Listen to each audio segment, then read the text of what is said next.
reconnect. Let's see. Alright. So it looks like I'm live. Episode 11 of the Grand Fridays. Shout out to everyone who hops on and off the Facebook Live and who's watching this on Facebook Live.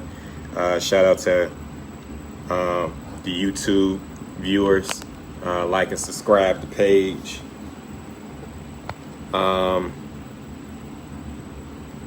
It feels like every Friday in June has been kind of crazy. It's either there's been some type of tragedy or something happening like unexpected. So before I start this episode, just want to say, rest in peace to Miss Jacqueline Walker. She was a counselor in a scholarship program I was in college, and she was one of the main people who helped me get across the stage on my long journey. I shared this story.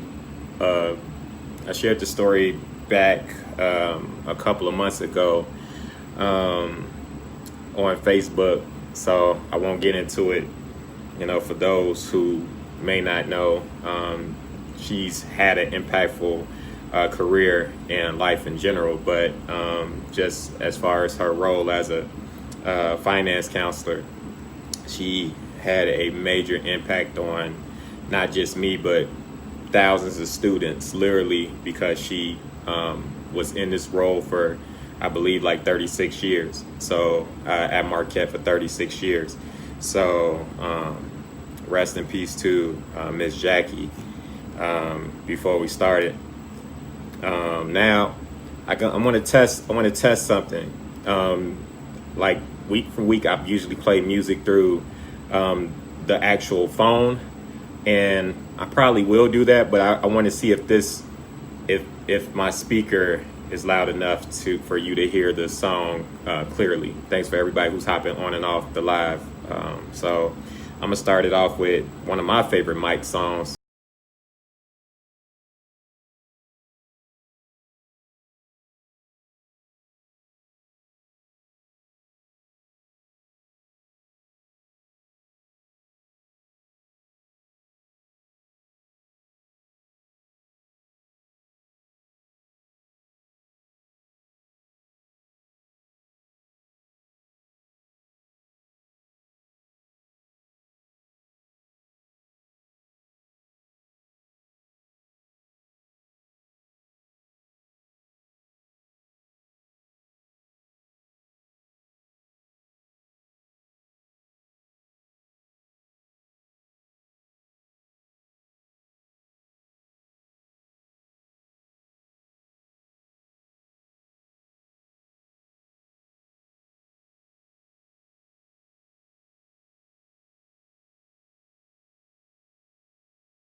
I wonder if you could hear that clearly. I know when the music gets louder, you can't hear me as clear, which is perfectly fine because we vibing. But I kind of want to go back and forth, and I'm sure Facebook and Sony Music is gonna come after me, and that helps. Starting off with Mike, but I want to pay respects to Michael Jackson, who it's crazy that 11 years. June 25th, 2009 is literally 11 years ago. So, so Michael Jackson has been gone physically since, for 11 years is wild. I remember exactly where I was when I heard the news. So before I even get into this, I'm a huge Michael Jackson fan. Family, friends, anybody close knows that I'm a huge Michael Jackson fan. When I was a shorty, you couldn't tell me I wasn't. Mike like from some of the throwback Thursday pictures I post. You was on Instagram or on Facebook. You will see just I had this hat. I thought I was Mike. Anytime I was dressed up, family would make me dance in front of them, and I would just get get up there and just start hitting the mic moves. That's how huge of a fan I was of Michael Jackson as a kid. But as I started getting older, I was listening. Like one of the inspirations, the reason why I do love music and make music is due to him. Just really listening to the harmonies.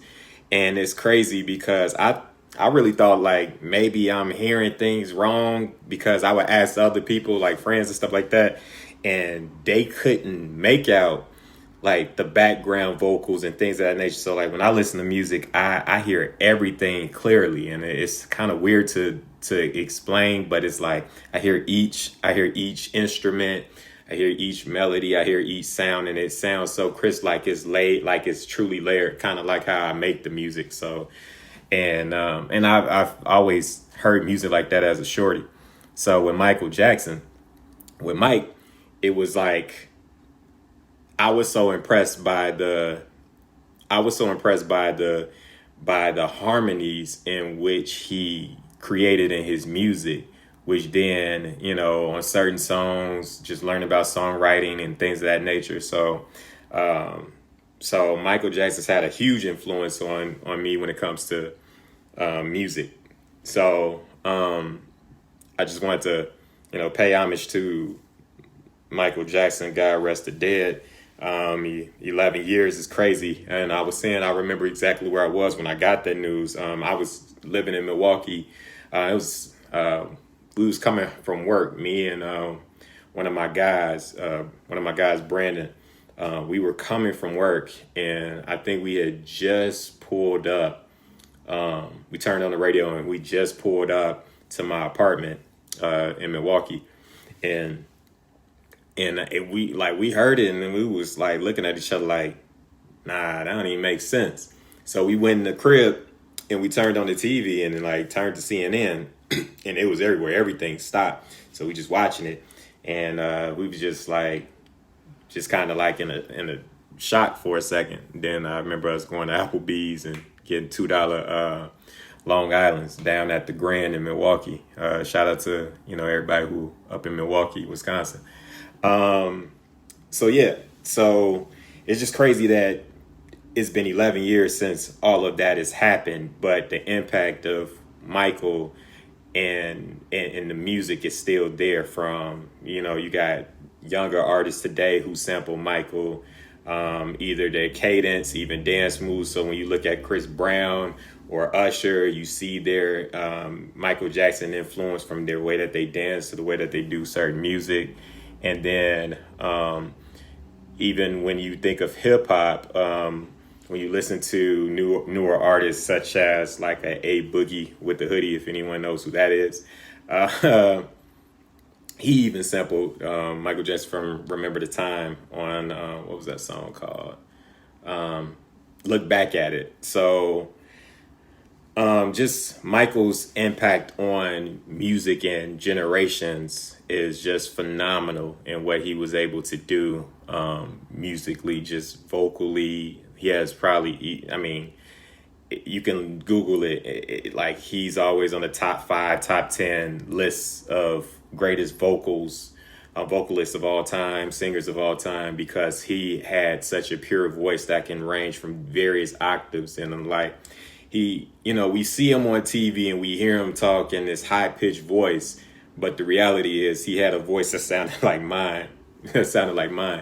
And I remember watching a documentary like years ago where it played that, like years after he passed, and it played like a taping of him on the phone, and it was like, man, that's crazy that my voice really sounds like that, like a regular adult man voice does and matures. But he's able to go out there and speak in this higher voice.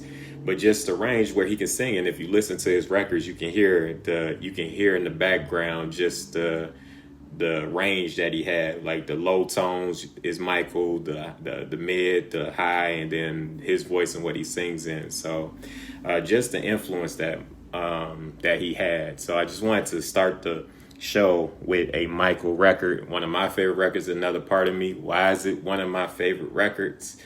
You know, I mean, I grew up as a kid who like I listened nonstop to Mike. You know, watched a bunch of VHS, you know, said on the VCR, and I watched Moonwalker like a million times, like for real. Like we had the crazy thing. We had a VHS where my mom, where we taped Beat Street and Moonwalker on it. So you had to fast forward through Beat Street to watch Moonwalker. So, you know what I'm saying? And I just remember watching that like a lot as a kid. And then even as an adult, like once I got to college and stuff like that, and YouTube, thank God for YouTube, because YouTube has everything. You can just go watch Moonwalker. So if you've never seen Moonwalker and you don't know what the hell I'm talking about, type in YouTube Michael Jackson Moonwalker, and it's a movie, like a true movie, an hour and a half movie that Michael Jackson made back in 1988, 87, 88, and just based off the Bad album. So it's really crazy just to reflect on the fact that he's been gone for 11 years. But just wanted to pay respects to two people who influenced me in two different ways, Miss Jackie and of course Michael Jackson. Just how you see somebody, you know, abroad that I never met and never met has an impact, but then also the impact that someone that I was blessed to meet and get placed in my life to help me on all these journeys that I've experienced so far in this short span of life. So it's Friday. It's happy hour. Hopefully everybody's off work. I actually been off work since 12:30. Took a half a day today. I mean, sometimes I just feel like you need to have a mental health day, or you just need a break. I'll say for me, I've been working nonstop, and I think I said this before on previous episodes, is where like in March we worked in the office, and then like literally 48 hours. It was like we had 48 hours to like get gear up and work from home, because I at my job, work from home is not a normalcy. So it's like, we had to not only prepare myself, but I'm a manager at my place. So I had to prepare myself. I had to prepare my direct staff, which are supervisors, 3 supervisors, and then their staff, which is 30 staff. So preparing a whole department along with myself to go from seeing each other day to day to, getting them getting them to perform at home is a lot of work. It's a lot of work, because there's ups and downs and everything. So that can become taxing, along with just changes that happen in life. And like I said, like there's been great things that's happened. So it's not a woe is me or a negative thing. It's just more of just adjusting and realizing that, hey, sometimes it's okay to take a break. It's okay to recognize that, hey, I'm a little mentally tired or, physically tired, that type of thing, and really taking a break, especially when you have the opportunity to do so. So if you have PTO at your job, or you got vacation time, it's okay to utilize it. Even if you're not going anywhere, it's okay to take a break. So like in your house, you ain't got to press the button. If you got kids, you can spend time with your kids and not worry about answering the call and all this other crap and stuff like that. So that's really been the benefit of being, taking today off. And I just try to do that from time to time. I don't take a lot of time off, but I try to do that from time to time. But today, what do I want to talk about today? So like I said, it's happy hour. So cheers to everyone who, is off work. It's the weekend. Hopefully you don't have to go to work tomorrow. If you do, just have one cup. But if you are free, for the weekend. Enjoy yourself and whatever you like. So I went and bought, I said last week, I went and bought some more Crown. I like Crown. So, so having Crown talk without Crown is kind of been, it's been good, but you know what I'm saying? It ain't real Crown talk without Crown. But, yeah, so this week I was going to play, I hadn't really made too many beats this week. Actually, I only made one beat. I haven't really worked on music as much this week. It's been one of those busy weeks, but there was this challenge. There's been this challenge going on Instagram from shout out to Ample Samples, at Ample Samples if you want to follow them, and the Superiors, and they have this thing every week where it's called Time to Flip. And with Time to Flip is they ask producers to tag them in a video and play, and whatever the song that they pick for the week.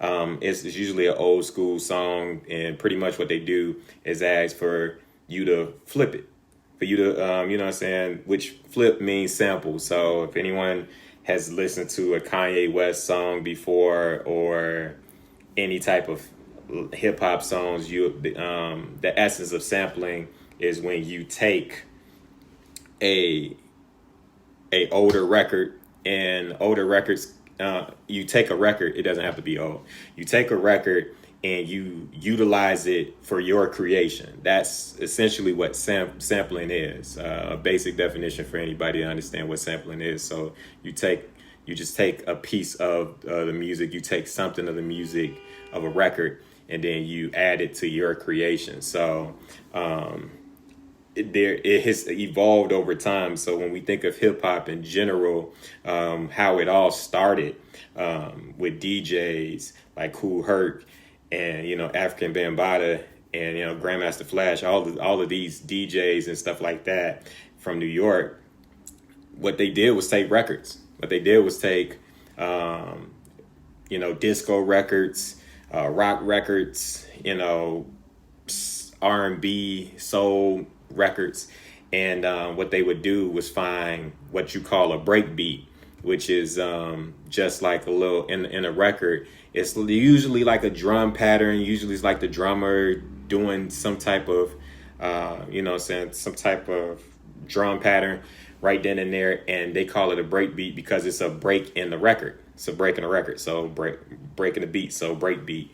And what they would do is chop that, it will scratch that and loop that that drum pattern, and that would be the basis of the record. And then they will sample a voice, say a simple melody, they'll sample something from another record, and that's pretty much what sampling was, and that's how hip hop started. That's how hip hop started. You know what I'm saying? And then you got people who became the master of ceremonies, which is an MC, and then they got up there and they was rapping rhymes.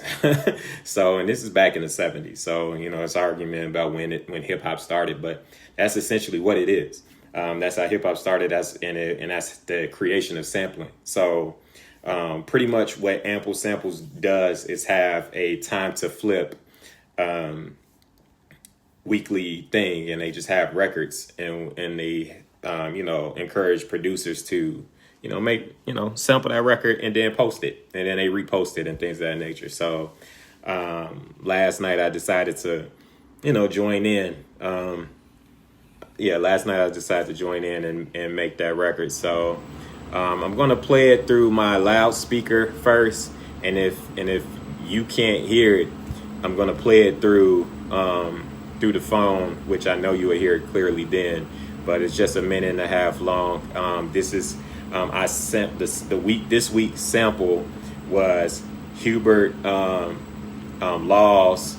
Let me bring up the record so I don't say it wrong, because he sampled a lot. He's a legendary soul jazz musician. So if you go on YouTube and you just search Hubert Laws, you'll find so many great music, and maybe you would be like, oh man, I heard this before. Like, it's, yeah, because hip hop producers and artists sample his music all the time. So this was a song that I hadn't come across or sampled, but it's called trying to get that feeling again. So, but I'm gonna play my beat, what I sampled, and then I'm gonna play. Well, nah, I'm not gonna play Hubert, because I'm sure somebody will come after me. But let me just play my beat. Like I said, it's a minute and a half long. Let me know what you think.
Okay, so hopefully you can hear that that beat.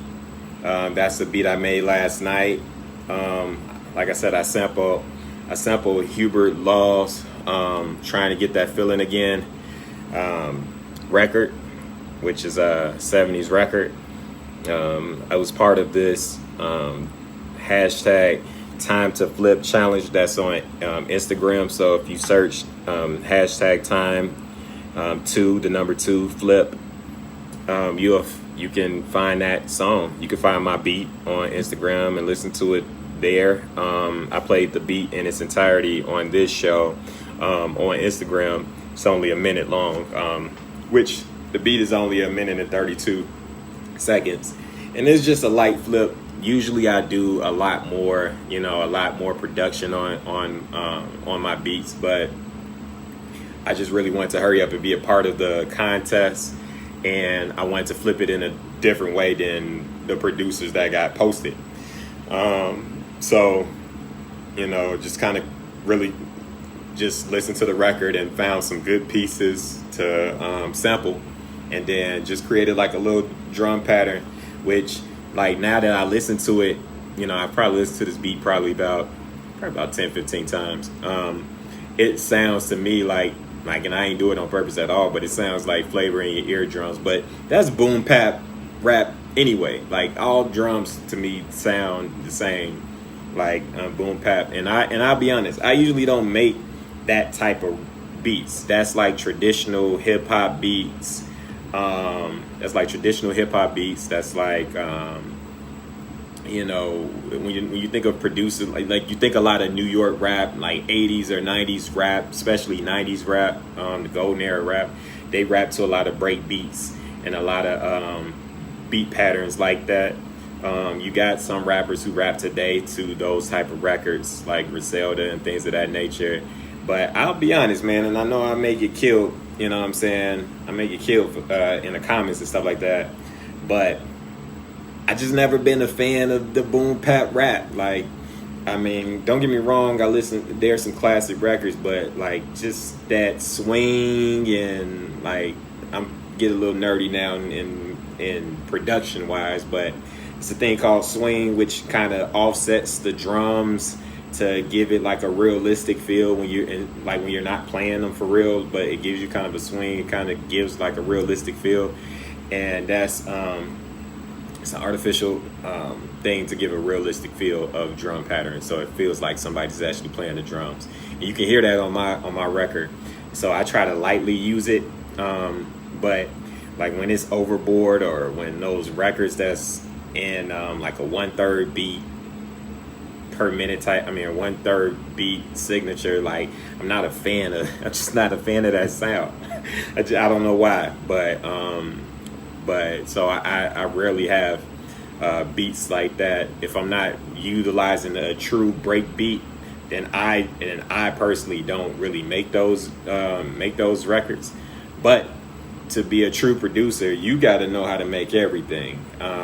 You know what I'm saying? If you want to make music, or if you want to do anything, you gotta at least have an idea or be able to be versatile, and that's what I try to do. So like I said, I do, like when I started making records at 13, when I started making beats at 13, that's what I did. I was sampling records. Kanye West and Just Blaze are my two favorite producers when it comes to hip hop. So they sample records.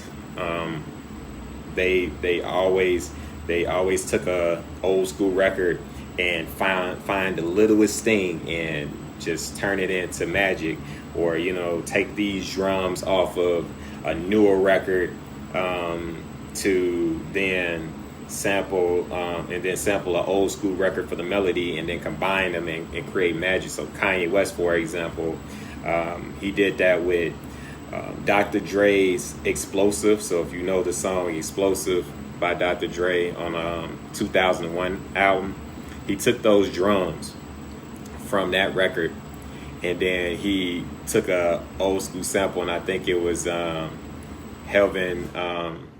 Harold Melvin and the Blue Notes record, and he combined them, and that's how he made This Can't Be Life. I'm pretty sure that's the record that I'm thinking of. If I'm wrong, somebody put it in the comments. But yeah, so that's just an example of how you can sample something and turn it into magic. And when you think of Touch the Sky by Kanye is a great example, and because he's one of my biggest inspirations when it comes to production. I can go on and on about Kanye records, such as, like I said, Touch the Sky, featuring Lupe Fiasco, how he took that Curtis Mayfield, Just Move On Up, and Kanye West record featuring Lupe Fiasco, but it was produced by Just Blaze. Let me be clear. Just Blaze produced that record. So Just Blaze took Move On Up by Curtis Mayfield, chopped it up, and added drums around it. So yeah, man, so that's sampling. But I kind of wanted to get into my thoughts on NBA. I know that this is outside of the realm of music, but I don't know if how big of fans whoever's watching this is of the NBA, but man, I love the NBA. As a shorty, everybody had the dream of wanting to play in the pros and things of that nature. Definitely found that out. That wasn't in the plan. But the NBA has just been, like I said, another influence. Basketball. Just love basketball and kind of miss it that it's been gone and that it didn't have a true ending. But NBA is trying to come back. NBA is planning to start July 31st. But it's crazy because they're going to Orlando, to Disney World, I think, and they're having the league be there. So they only taking 22 of the 30 teams and they putting them in this isolated space, hotels and all of that stuff, and they gonna have their own chefs, barbers, gyms, you name it. They're going to have everything there, and they're going to play games without fans, and just top of the line everything, and just even when it comes to health. And one of the things that they talked about on TV, and you can Google this as well and find that this COVID ring. And it's so wild that, like,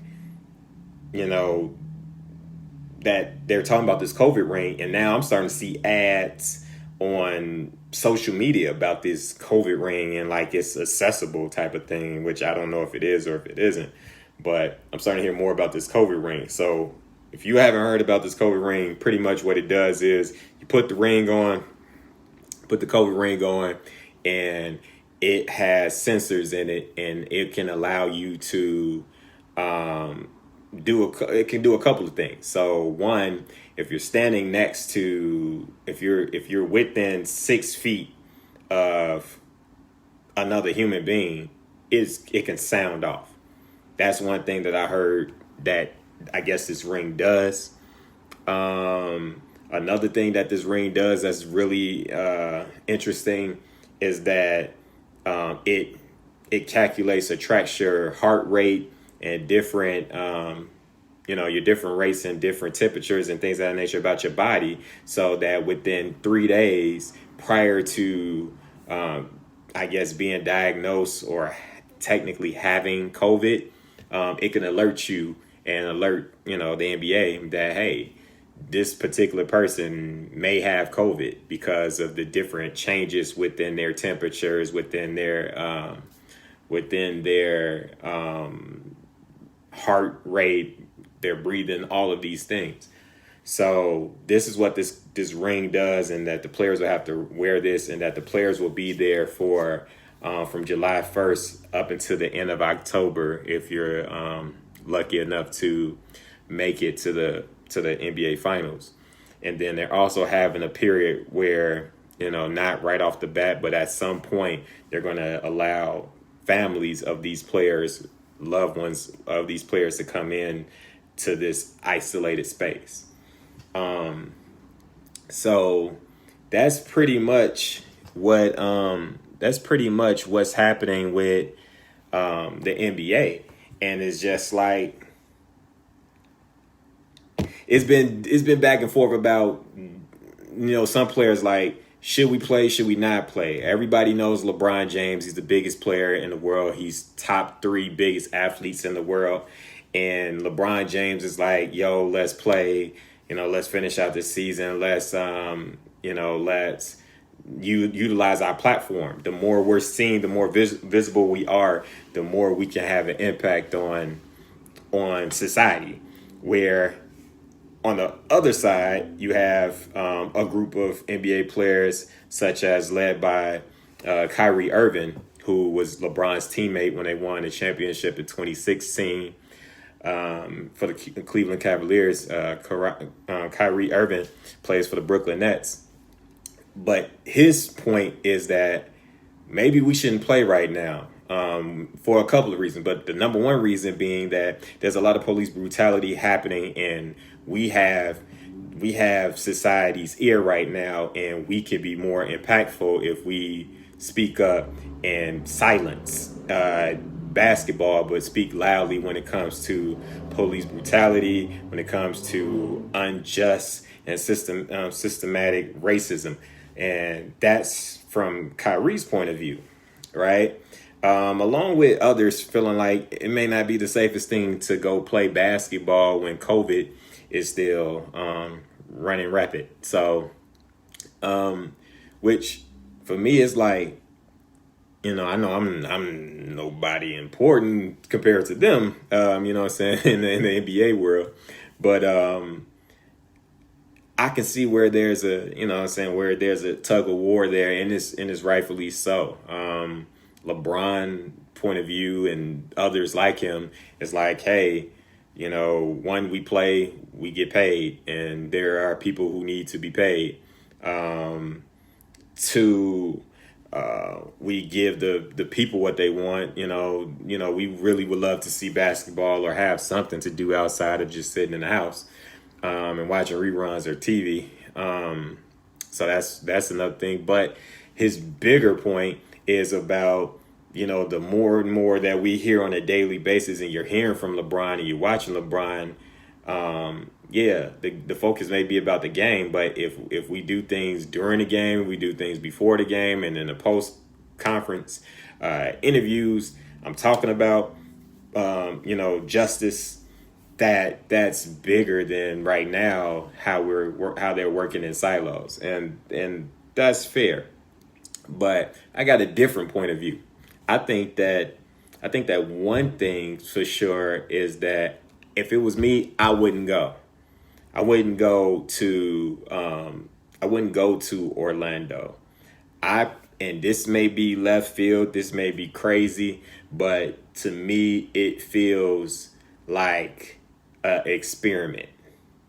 I'm not gonna say that it's on the level of Tuskegee experiment. I'm not gonna go that far and say that. I'm gonna be honest, I thought that at first, but as I think a little bit more, I don't know if it's that level or if it's even fair to compare, to that level without having all the ins and outs. But what I will say is that it feels like an experiment. And if it was me, I would not go play. I don't care how great I am. I don't care how much money that I'm going to miss out on.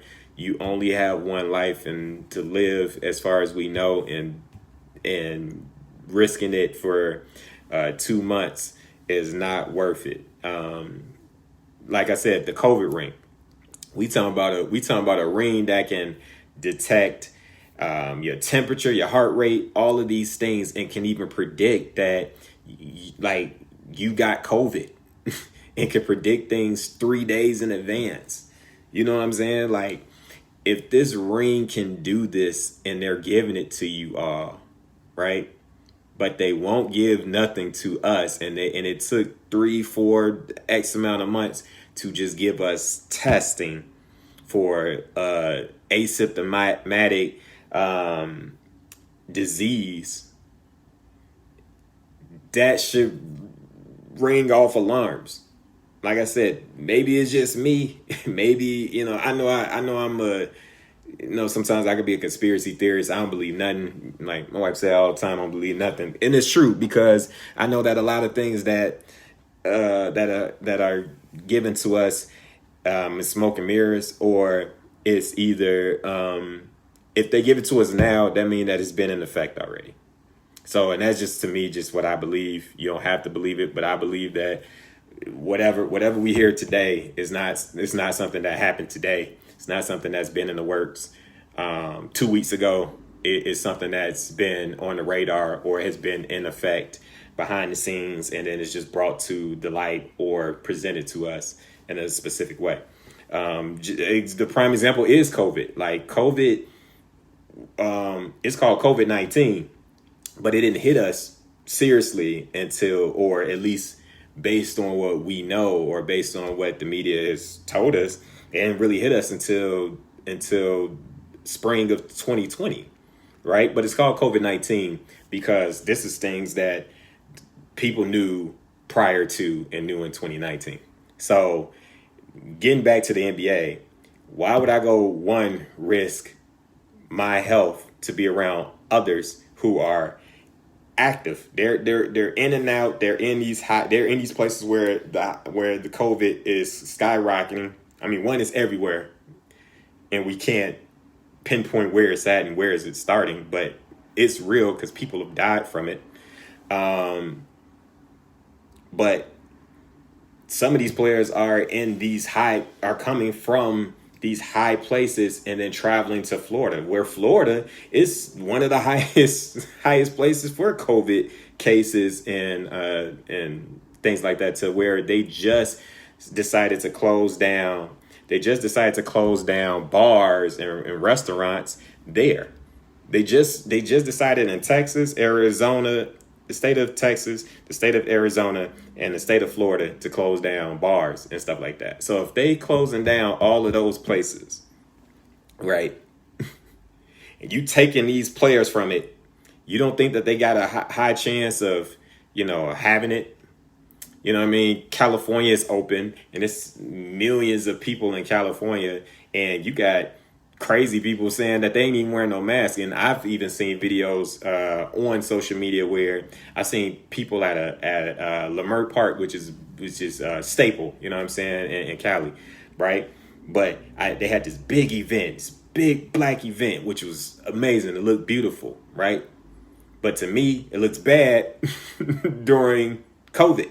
It looks like during this time, it just looks bad because you got bodies on top of bodies on top of bodies, but then you got people a lot of people had masks, but then you have some who did not have masks on. So, and all those people then go back to their regular lives and infect people who were not there. And that's the risk that you take. So one, isolating yourself, and they having all of these top of the line doctors or precautions to help players and athletes and things of that nature, but they won't even give that to the regular people. So for me, if I had that type of power and decision, I wouldn't go just for the simple fact that there's not a ring on the finger of everybody in the United States. It should be like, why isn't there a ring for a COVID ring or a ring of that technology for us? Why is there a ring only for, athletes? So those are the type of questions that, when I think of this, I feel like it's an experiment. I feel like the NBA players are going to be lab rats. They're in a labyrinth. They're in a labyrinth in Florida. They about to go play, can't go nowhere, can't do nothing, can't see nobody. Then there's going to be a phase where your family and children can come. To me, that just sounds like more people to test, more people to get, to get, data on. And when we think of the NBA, not to make it all about race, but when we think about the NBA, it's like the NBA is 70 to 75% African American.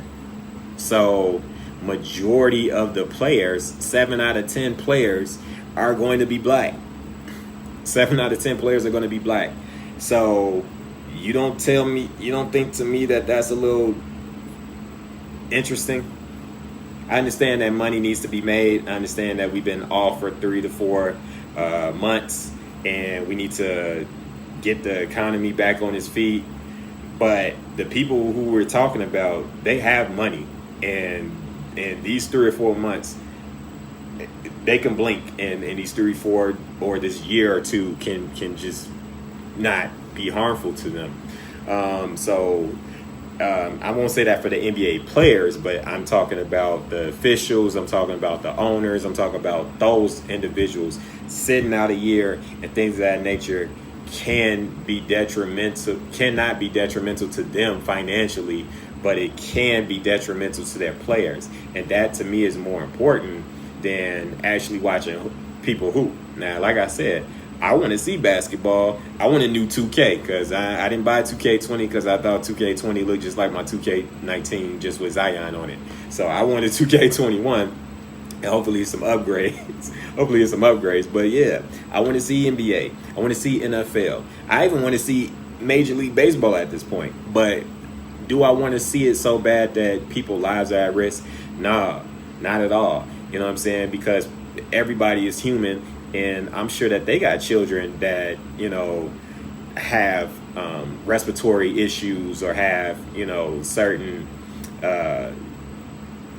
challenges, health challenges, or family members or older or elderly family members that, that's around them that they take care of, and that could be at high risk, because they're interacting with all type of people. So, and that's why, for me, I just feel like the NBA, the way that it's set up, is kind of an experiment and not really about just wanting to play basketball. But I'm gonna play a beat. So because I'm gonna play that beat again. I don't know who all was on here. Thanks for everybody who's hopping on and off the live. who's watching this live on Facebook. Thanks for everybody who's watching this on YouTube. Appreciate it. This is episode 11 of the Grand Fridays. I'm gonna play the beat that I played earlier. That was part of the hashtag time to flip challenge that's on Instagram. So if you're on Instagram and you look up that hashtag, you can find my beat. You can also follow me on Instagram at GrandZ32 or at GrandZ32_music. So you can follow either one of those pages or both of those pages and find out what I'm doing musically and different things like that on Instagram. But I'm gonna get into this beat.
So that was the beat I made last night to be a part of the hashtag time to flip challenge, created by Ample Samples. So at Ample Samples on Instagram and the Superiors. So for those who just joined, pretty much every week. So for at least the past 2 weeks. So this is something that they've done before, but they just brought it back 2 weeks ago. This is the second week.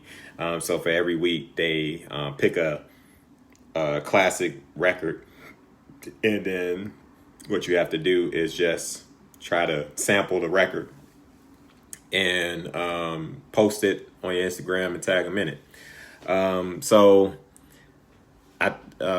one reason why I want to do that is I think it's fun to challenge yourself to go outside of not your norm, because like I said, when I started making beats, all I did was sample, because Kanye West and Just Blaze being my two favorite producers of all time when it comes to hip hop. So I've always sampled music, sample records. So that's why, this is not really out my realm. What I have been doing since I started getting back into the groove of making music and instrumentals is trying to go outside of sampling. And if I do sample, actually sample the record by playing a record, because when it comes to sampling something else, I taught how sampling worked and how hip hop started on sampling early in this episode. But the caveat, the con of sampling when it comes to hip hop music or music in general is that royalties. So for artists to get paid, like when you sample something that doesn't belong to you, everybody has a copyright. So I'm sure Herbert Law has a copyright, you know what I mean? So, or his estate, or if he's alive or not, I don't know, but his estate or himself has this copyright, or his publishing company or the record label, somebody owns that record. So if you try to, if you want to utilize that record, you got to get it cleared. So it's a lot of companies out there that has a sample clearance house in which they clear music. So artists, anybody you can think of, they send those records to their label, not them personally, but their label will send a record to the artist, to the publisher, to the clearance house to listen to this record and to say yay or nay if you can utilize this record. So there's a lot of records that you hear. It's a lot of records you don't hear that could be amazing records that people work on, but because they can't get them cleared, you would never hear it. Or what you would hear would be the workaround, which then artists and producer call in great musicians to come play the record themselves. So that kind of gives you like a little workaround. When you play it yourself, you still probably have to give a percentage to the labels and things of that nature and to the proper people. But when you play it, it's a difference in music, which means there's a difference in copyright. Or you would have that feeling, but you would play it in a totally different way to where it's now your own original piece. And that's what happens. And sometimes artists and producers, they'll get it replayed and be like, man, it just don't feel the same of that texture of the old school record sample in it. And then they scrap that record. So there's plenty of records like that. I won't go through them, but there's plenty of records that's like that out there. So that's the one thing about, for me, which was hard because, like I said, when I was making beats, I was doing a lot of sampling and trying to find records, maybe if they were sampled before or not, didn't matter. I just wanted to flip them in a way that nobody else did it. And I was doing that a lot. But at the same time, it's hard to sell those records to bigger artists or known artists. It's hard to sell sample records to known artists simply because it's hard to clear them. So you can sell them on the low, or you can sell them to people who just want to put out music or things of that nature. But most of those things you can't do anything with. So I encourage any up and coming producers or producers in general, or anybody who's inspired to become a producer.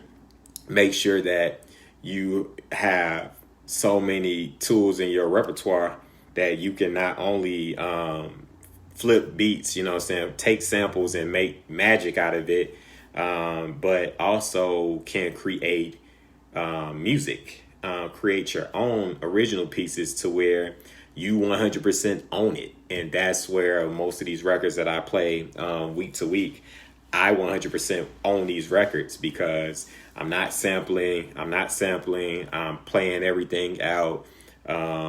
It's original melodies, it's original, music. That's one of the reasons too why Facebook won't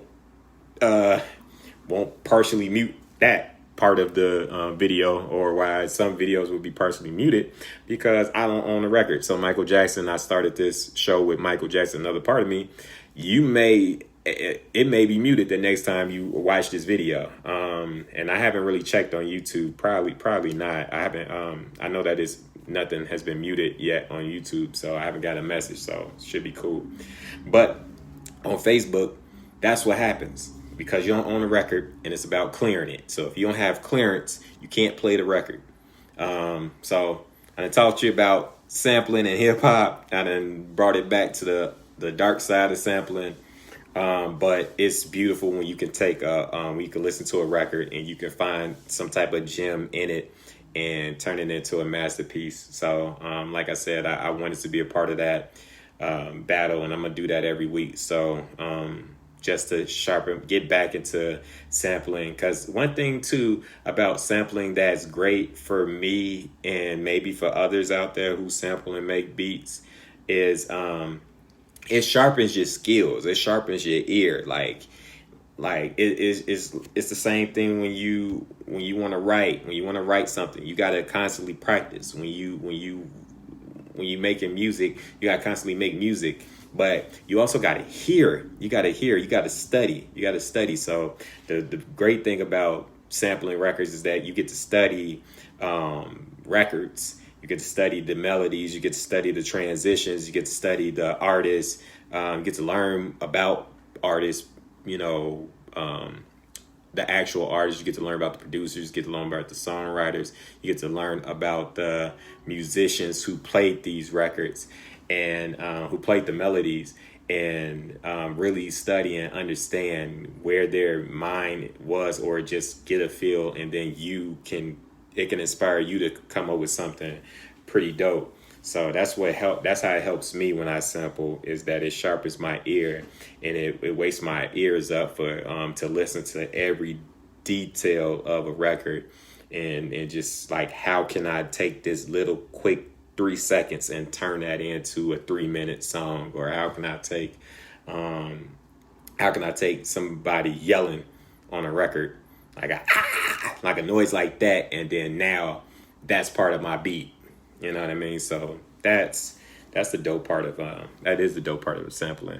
Something else too outside of music that sparked up this week is Bubba Wallace and NASCAR. So I don't know how many people like NASCAR or watch NASCAR. I watch it from time to time.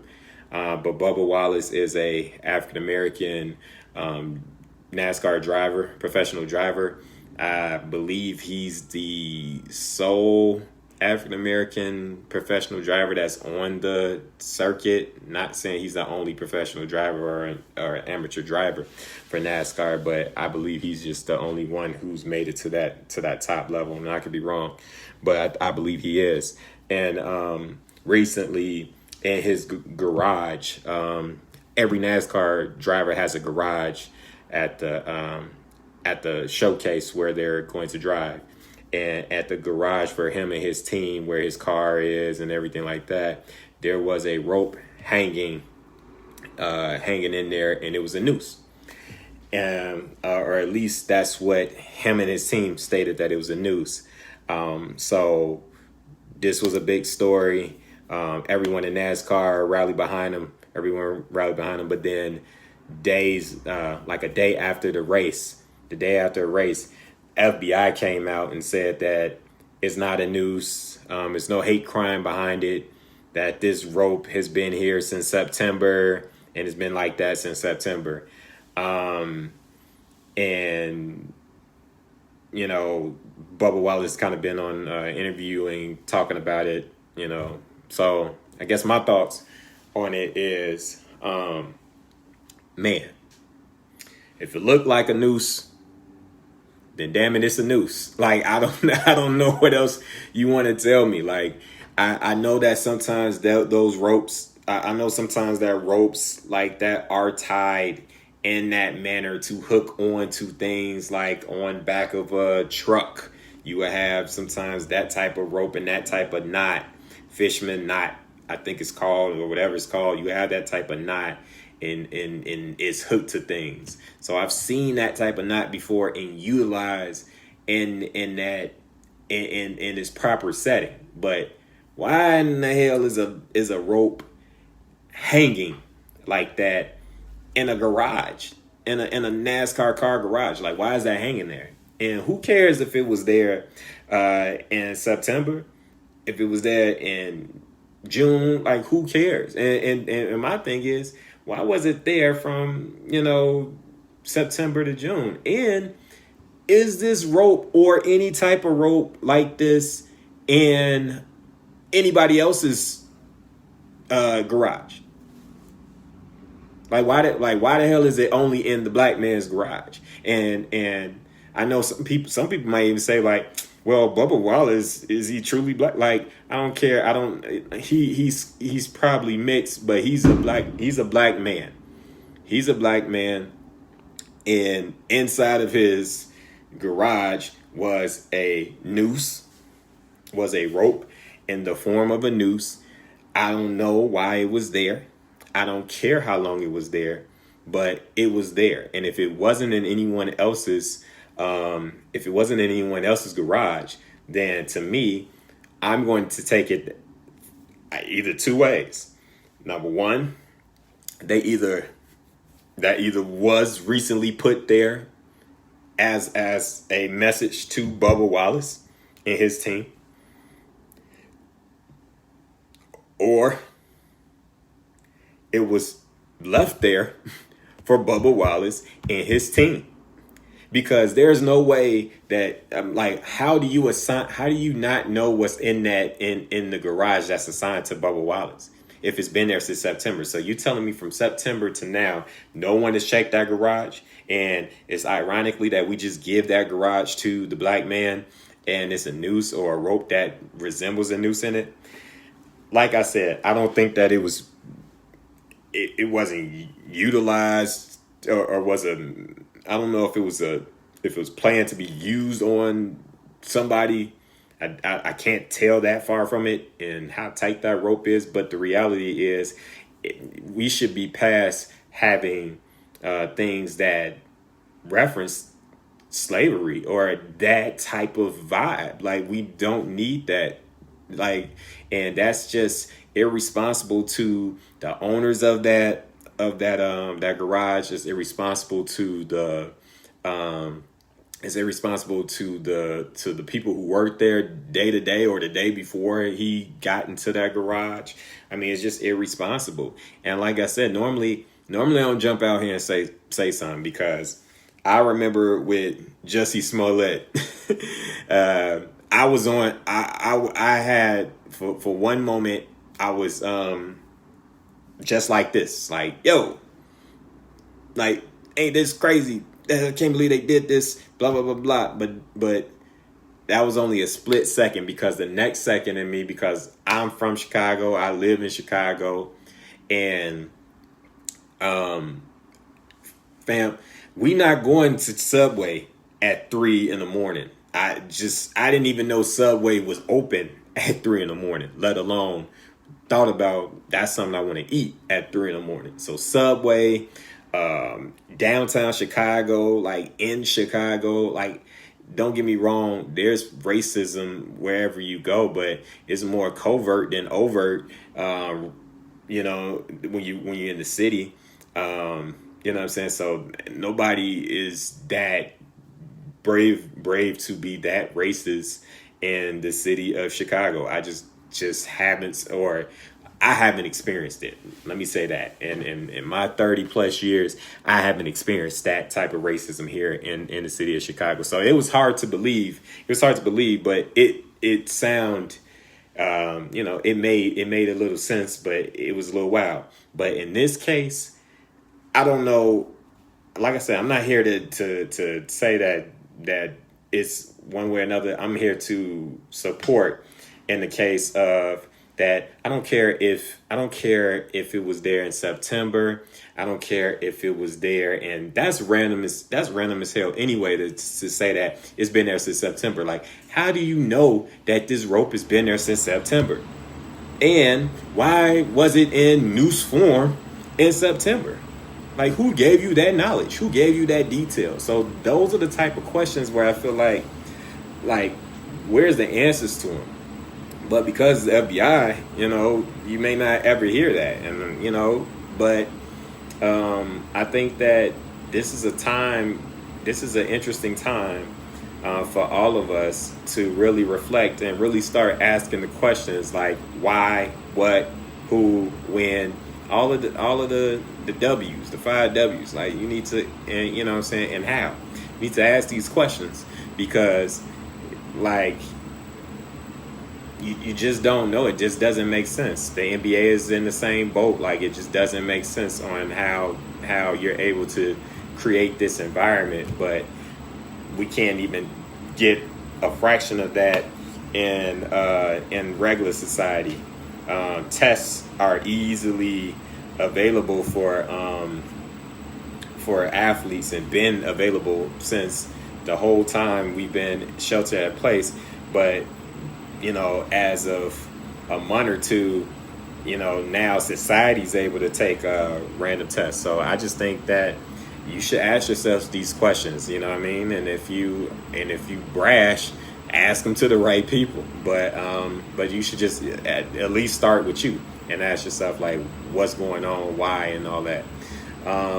which leads me to Illinois Phase 4.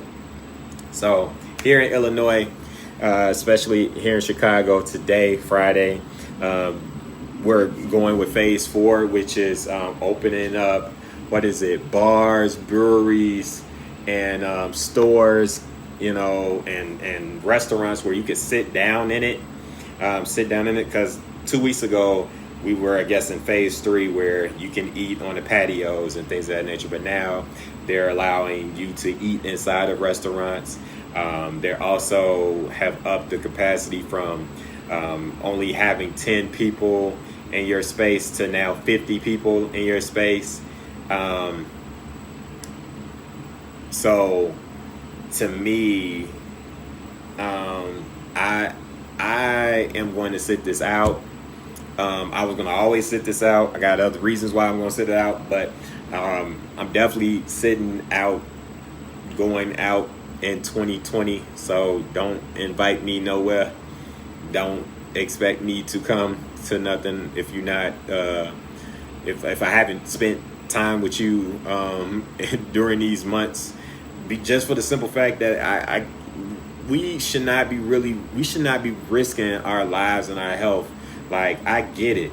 Like, this is mental health at its finest, where we need to be in tune with and understanding like how deep this runs, and like not being able to sit in the home, and if you had to experience this or have to experience this by yourself, I couldn't even imagine. It's challenging some days experiencing this with another person, and it has nothing to do with the other person. Just experiencing it and just being glad to have a person to bounce your thoughts off of. But just doing this alone, I'm sure this takes a lot on you. But is it really worth it to put yourself in danger, or better yet, put someone else in danger? And just because you haven't caught it, just because you've rolled the dice and been landing sevens all night on roulette, I mean, you just in craps, you just busting out these sevens. But I ain't trying to roll the snake eyes. I ain't on that. I'm sitting at the crib. I ain't gonna lie, there's times where going outside would be fun, just to be around the guys or something like that. But is it worth my life? Is it worth someone else's life? And I say no every time. And it's too many things going on. It's too many things going on for us to just act like like it's all good here, or well, it's not happening here. Like, we're gonna see how quickly, because it's declined here. The COVID cases have declined here, or at least statistically is what they tell us is declined. But we're gonna see how quickly this elevates now that everybody's out and about. Everybody is trying to get back to throwing day parties and all that stuff like that. Yeah, it's cool to go listen to music. It's cool to have some drinks and meet new people and hang out and all that stuff like that. But is it really worth your life? And I'm gonna be honest, it is not worth my life. I'm telling you, like, we can do all this stuff next year once we have a handle on this, or the government has a handle on this. I'm cool. Going to get food. Yeah, I've been getting food from Uber Eats or DoorDash, but like going to go sit in a restaurant, I'm not comfortable in doing that. I don't care. Like, and it's silly to me because you're wearing a mask, right, to protect yourself, right? But you're wearing a mask all the way up until you get to the table, and then you can take your mask off. You can take your mask off to drink and eat. So now you're vulnerable again, or allegedly you're vulnerable.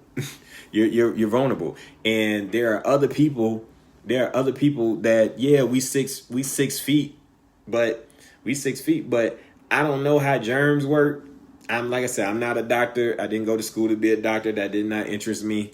But I'm pretty sure if I sneeze, and I don't vampire the sneeze, if I just sneeze and it flies, I'm sure 6 feet, it flies further than 6 feet.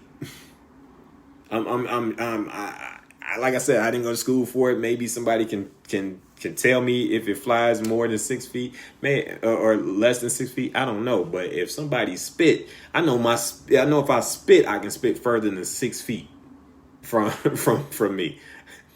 If I get a good one, I'm spitting more than 6 feet. So I would assume that if I sneeze, my sneeze, or if I'm sick, or if I got COVID, or if I'm unknowingly with COVID, I'm sure that there's germs that I can pass along. That's even if we're more than 6 feet away.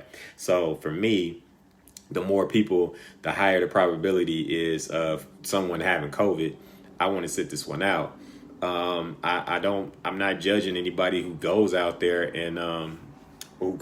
because, like I said, it's like we've been in the house for so long, and it's unnatural. Like the fact that you are succumbing to this being the norm, it's like that. It's hard for some people to swallow, and I get it. So you know what I'm saying. So I mean, you got to do what you got to do, but risking your life to go have a drink at the bar. Like, I'm sitting right here with y'all every Friday, toasting up, cheers to everyone, happy hour, a great weekend, and I'm doing this, and I feel good by doing this. Every now and again, I get up with my brother, I get up with my cousin, you know what I'm saying, and we'll have drinks when there's specific events that happen during this time. But I'm cool with the Zoom. I'm cool with drinking in the house on a Zoom. I'm cool with sharing a beverage with y'all every Friday on here. Like that suffice right now, because I mean, I'll be honest, I really, even from the test, and I know people who have taken the test, I don't care if it's 4 seconds or 5 seconds, putting something all the way up my nose, some damn near my brain, is not something that I want to do. It's not something that I want to do in my life. So if I can avoid that, if I can avoid people as much as I can, until I can feel comfortable again, being back into society, then that's just something that I have to do. And I think we all should do it, and find different ways to cope with what is unfortunately the norm right now. So, like I said, this week on episode 11, like I said, I didn't have too many beats. I only made one beat this week. But like I said, I still wanted to come on here and, chop it up with everybody. I had some things that's out there. Another thing, too, about this whole phase 4 and having more people outside. I don't know the real statistics or nothing like that, but based on what was happening in the city, I wasn't hearing about murders and things like that like I am now that the city's opening back up. Like in these last 2 weeks since the city has opened back up, it's been so many murders. I mean, on Father's Day, it was 102, 104 people shot and 14 killed, and it was kids 13 years old, 5 years old, 3 years old, all type of ages. You know what I'm saying? And that's another reason too for me. Like when the summer hit, when warm weather hit, I don't care if it's still winter. If it get 45 degrees, that's like 70 degrees to us here in the shot. So when it get warm, that's when things pop off. That's when violence start to, happen. I kid you not. I'm sure that there's people that's praying for just it to be sun outside, even when it's cold, just for it to be sun outside, so that because in their mind they know that they op is gonna come outside, and they can they can retaliate on their op. So that's where it's like that's what's happening right now. And like now we had nothing but 80 degree days, and like it just saddens me that we have so many murders happening in the city, And it's not like it's not normal, and that's the sad part about it, that it is normal. And sometimes you become numb or become, distant. You try to distance yourself from it. But I mean, it just saddens me to hear, kids dying and things. I've seen a lot of posts there. I've also seen in the last 24 hours on here on Facebook is that a lot of missing women. You know what I mean? A lot of missing girls, a lot of missing women, and just post after post after post. Teenage girls to some adults, but a lot of teenage girls are missing, and I'm just like, man, we are spazzing out here. And so with gun violence, along with COVID, along with just things canceled, like it's nothing enticing out here that makes me want to say, yo, I'm about to go out here and just interact with people. As much as, every now and again it's cool to, be outside or to see certain things, or being on a beach would be cool, or going on a vacation. Like next week I was supposed to be in Atlanta. I was supposed to, for the 4th, I was supposed to be, for 4th of July weekend, I was supposed to be in Atlanta, and then we were supposed to go to Miami. So, and I was booked way before COVID. So I was supposed to be down in Atlanta and Miami next weekend. But you know where I'm going to be next weekend? At the crib. I'm going to be at the crib, man, because I can't risk us. I can't risk myself. I can't do it. I can't risk my family. It's just not worth it. It's not worth it, man. So if you can avoid being out there in the streets, I know that it's hard, but if you can find something else to do, I try to do this every Friday to try to have a hour and a half for people to have something to do. Like I said, I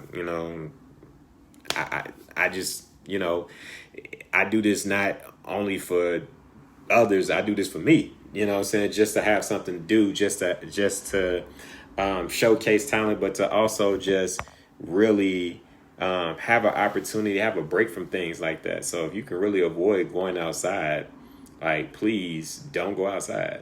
Like, people are losing their lives. People are still getting COVID. I know so many people, which is scary. I know people directly now. Like, at first when I was doing this, when I started doing the Grand Fridays, it was like degrees of separation. It was like, okay, I don't know the person who's sick, but I know the person, but this person knows a person who knows the person who's sick. Or the first two ladies to die from COVID in Illinois, like, I knew a person who knew a person who knew them, who were related to them, to the two ladies, African American ladies that passed away from COVID. So and that's how it started. It started that far away. But now, I know people, like, now it's like my friend knows somebody who had COVID or died from COVID. And then it got even closer to where it's like, oh, I actually know a person who has COVID. Their family had COVID. Their whole entire family had COVID. That person did not go outside to get COVID. That person was in the house, but because someone in their house was going to work, they got COVID. Everyone in the house got COVID, to the point where, people were in the hospital. People were in the hospital for weeks. And luckily that worked out where that person's out of the hospital, and the person that I personally know beat it. You know what I'm saying? But that's a mental drain on itself after it's all said and done. It's all, you know what I'm saying? So that's why I'm like, this stuff is real. I don't know how it's in the air. Like I said, I got conspiracies all day on how we getting COVID. But to say that COVID ain't real, COVID is real as hell. So I want people to really take it seriously, because yeah, people are dying from COVID or from symptoms. I mean, the other day, D.L. Hughley, the famous comedian, passed out. He's performing. He's performing, doing a set. You know what I'm saying? A comedy set, and he passed out of nowhere. And then after testing him and everything, come to find out he has COVID. He has COVID. Come to find out one of the symptoms of COVID now is that, you know what I'm saying, you could be dehydrated, you know what I'm saying, dehydrated and can faint. You know what I'm saying? So it's so much that we don't know about this stuff. And I know we got to get outside. I know we want to be tough or brave and all this good stuff, but I'm telling you, man, I'm going chill. I'm going to chill. Like I said, I do this every Friday. Happy hour is here. Cheers to everyone who's off. Enjoy yourself in the house. Watch the Grand Fridays here on Facebook or on YouTube. You know what I'm saying? What's good, Fred? You know what I'm saying? So, like, that's what you need to do. Like, why risk it? And, yeah. So, I know I really didn't play many beats this week. I felt like, you know, there's a lot going on this week. Like I started the show talking about the passing of Miss Jackie, who was very was a vessel, you know, saying for me and helped me, you know, get through college, literally, financially, you know what I'm saying.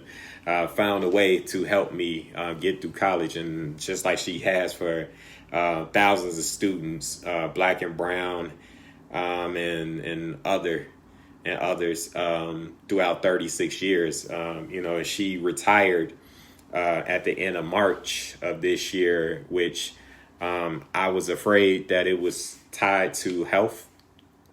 And I am happy that, you know, because I was thinking about that. I was happy that I was able to share my story, and that I could share it with her and let her know how meaningful it was. And I don't know if she saw it or not, but I just wanted to share my story with those out there on how impactful she was, and without her, one of the many people that was a support system, but without her being a support system for me and thousands of kids like me at Marquette, we wouldn't have got through it. We wouldn't have degrees, you know what I mean? And like I said, she's one of those people that, you know, when I talk about my legacy, or I talk about the success that I have, or how I got there, I put work in. But if it wasn't for certain people, for sure, I would not, you know, I would not have got a degree. And she's just one of those people. She's just one of those people. There's plenty others, but she was one of those people. So God rest her soul. And then of course, you know, so I just, it was just a lot going on, and there's been a lot going on these last few weeks. So I definitely love playing beats, and but like I said, I only made one yesterday. So but what I will do, because it's the end of June, next Friday is 4th of July. So I will actually do a show next Friday, the episode 12, the Grand Fridays Live. But I'm probably going to do it early. I'm probably going to do it, I'm guessing, maybe noon or 1 o'clock. But I'm going to do it early. I'm not going to do it at 5 o'clock on Friday next week. So I'll keep you posted, but the show is probably gonna be early. But because we're getting closer to the end of this show, I will play a beat that I played. You know what? I'm not gonna play. Yeah, I'm gonna end. What should I do? You know what? I played this beat a while back, but I went and updated the beat. I went and mixed and mastered the beat again. And I just feel like playing it right now. So, because on the 13th of June, I went back and mixed and mastered this record. And I just feel like playing it right now. So, let me know what you think.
was a beat I made on the journey to the 60 beats.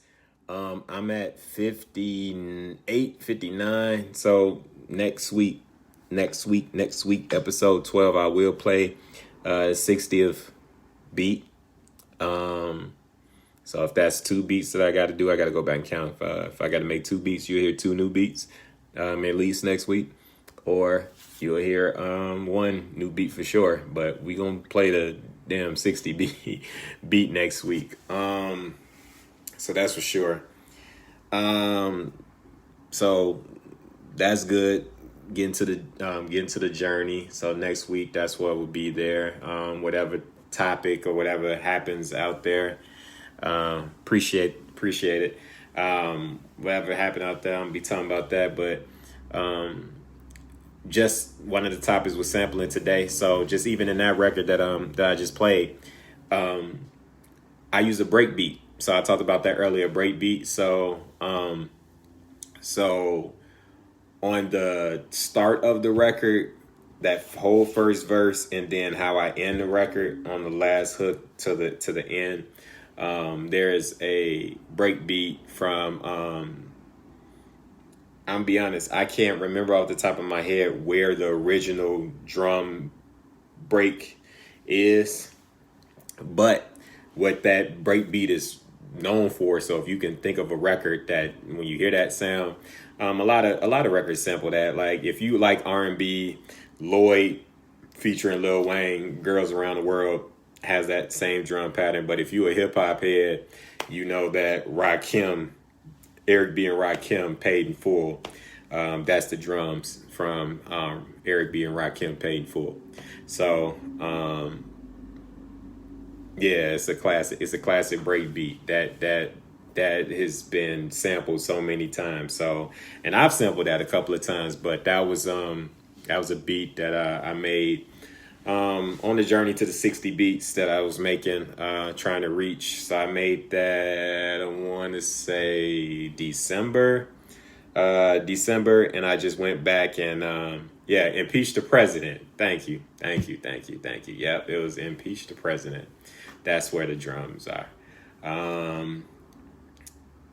So I made that beat back in December, and I went back and mixed. So what I always talk about on here is that sometimes I go back and I listen to something and I'll be like, man, I need to turn this up. I need to mix this down, or I buy new equipment or something like that to mix, and I want to go back and always mixing it. So to give it that perfect sound, or as perfect as I can get during that time. But I'm sure I had this record 3 months from now again, and I'll probably be like, I can do this, I can add this. So I went back and added sounds. I went back to mix it, all of that, all of the above. But I'm happy with where it's at now and how it sounds now. So yeah. So like I said, I want to thank everybody who hopped on and off the live, who watch this every week from starting at 5:00 Central Time. We're on Facebook Live, where you can watch it, or you can watch this on YouTube.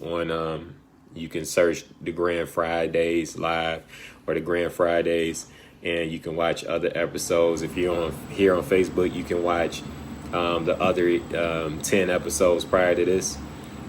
But I appreciate everybody who watches it. I appreciate everybody who comes out, and hopefully you got your vice or your drink and you toast when I toast. You know what I'm saying? You sit back and you listen to some good beats made by yours truly, and some good music that you can dance to, things of that nature. I kind of slowed. I kind of fell back a little bit of playing other music because I'll be honest, every other week fighting with record labels and Facebook, and they partially muting videos, you know what I'm saying, partially muting videos and things of that nature. I don't got time for that, especially when I could just make my own music or whatever it is and play that. But we, at some point, especially probably next week, I ain't gonna care. I'm just gonna play what I want to play. and it is what it is. We'll fight it out.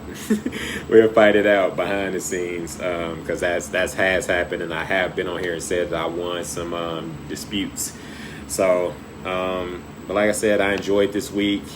We reached the hour and a half, so hopefully you all have a great weekend, and share this with whoever you like, or if they can't watch it on Facebook, watch it on YouTube, like and subscribe. And this is Grand signing off on the Grand Fridays Live, episode 11. So have a good weekend.